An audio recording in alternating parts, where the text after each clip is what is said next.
धुरंधर 2 पर ध्रुव राठी का propaganda video आ ही गया और इस बार कई जगह फैक्ट्स को तोड़ मोड़ कर पेश किया गया है।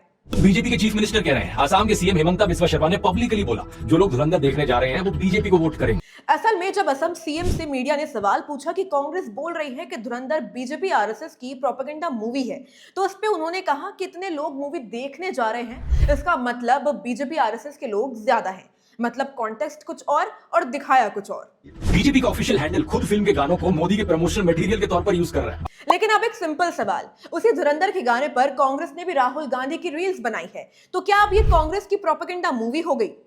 और अब आते हैं डिस्क्लेमर वाले मुद्दे पर। राठी कहते हैं कि मूवी में कोइंसिडेंटल वाला डिस्क्लेमर देना सबसे बड़ा झूठ है, लेकिन यही लॉजिक अगर अप्लाई करें तो फिर जवान पर क्या कहेंगे? क्योंकि खुद राठी ने अपनी वीडियो में बताया था कि जवान के कई सीन्स रियल लाइफ केसेस से इंस्पायर्ड है। क्या आप जानते हैं इस फिल्म में दिखाई गई आधी से ज्यादा घटनाएं असल जिंदगी से इंस्पायर्ड है। जैसे कफिल खान केस, तो वहां प्रॉब्लम नहीं थी और यहाँ सडनली इशू बन गया। वही अब पाकिस्तान वाला एंगल देख लीजिए। राठी को प्रॉब्लम है कि मूवी में पाकिस्तान में से क्लिंचिंग क्यों दिखाई गई, लेकिन सवाल यह है कि अगर किसी देश में ऐसी घटनाएं हुई है तो उसे दिखाना प्रोपेगेंडा कैसे हो गया? फिर इसी लॉजिक से अगर बांग्लादेश में हिंदू पर हमले दिखाए जाए तो क्या वो भी प्रोपेगेंडा कहलाएगा? वही राठी क्लेम करते हैं कि 2014 में यूएस नहीं चाहता था कि मोदी पीएम बने और इसके लिए एक आर्टिकल दिखाते हैं, लेकिन उसी आर्टिकल में यह भी लिखा है कि यूएस एम्बेसडर मोदी से इसलिए मिले क्योंकि वो चुनाव जीतने वाले थे और यूएस नए पीएम के साथ अच्छे रिलेशंस बनाना चाहते थे। मतलब आधा सच दिखाना और पूरा नैरेटिव बदल देना। उसके बाद वही फेक करेंसी वाला लॉजिक।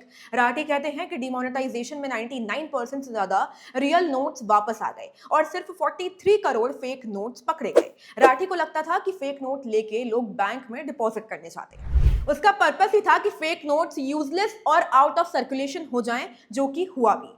और आखिर में अतिक अहमद वाला क्लेम। राठी एक क्लिप दिखा के कहते हैं कि अगर अतिक इतना बड़ा गैंगस्टर था तो पार्लियामेंट में उनके डेथ पर स्पेशल ट्रिब्यूट क्यों दिया गया? लेकिन हर पार्लियामेंट सेशन के स्टार्ट में फॉर्मल एमपीज की डेथ पर शोक प्रकट किया जाता है। उस टाइम भी कई फॉर्मल एमपीज के लिए किया गया था, जिसमें फॉर्मल एमपी अतीक भी था। इसका ये मतलब नहीं कि पार्लियामेंट में उन्हें क्लीन चिट दे दिया हो। सीधी सी बात है, ओपिनियन रखना गलत नहीं है, लेकिन फैक्ट्स को आधा दिखाकर नैरेटिव बनाना ये सही नहीं है, क्योंकि जब इंफॉर्मेशन ही फिल्टर्ड हो तो ऑडियंस तक सच नहीं सिर्फ परसेप्शन पहुंचता है। इसलिए अगली बार जब कोई एक्सप्लेनर वीडियो देखे तो सिर्फ सुनिए मत, सवाल भी पूछिए, क्योंकि हर स्टोरी के दो साइड होते हैं और सच हमेशा बीच में कहीं होता है।